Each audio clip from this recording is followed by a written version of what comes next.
Hello guys, welcome back to this channel. In today's video, I'm going to show you how you can use Sora for free to generate an image or video. Okay, let's get into it guys. First of all, you can go to your Google Chrome and then you're going to search for Sora. You can type in sorachatgpt.com. Okay, and then you can choose your username and click on next.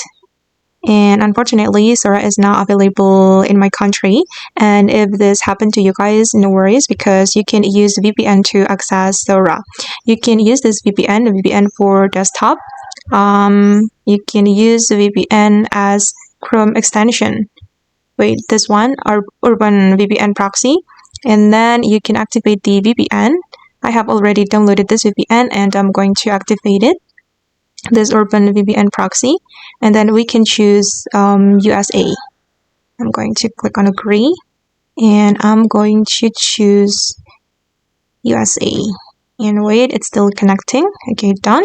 And then we can go back to the Sora and refresh it. Okay, and I'm going to re-enter my username. Okay, and finally, I could open or access the Sora. And if you have Sora 2 code, you can enter the invite code here, but I'm just going to use the old Sora. Okay, this is how Sora AI looks like, and then you can generate image or video. Here, for example, I'm going to generate an image. So we can choose image here. If you want to generate video, just select video. And I'm going to enter the prompt.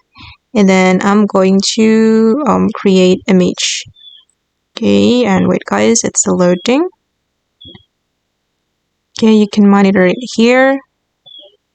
And you just need to wait until your image has been generated. Okay guys, and my image has been created and I'm going to view the image. Okay, this one. And if you want to download it, we can click on this download menu and the photo will be saved to our device, but it's still loading. Okay guys, and that's all the way to use Sora for free to generate any video or photo. I hope this video will be useful for you. Thank you so much for watching and bye.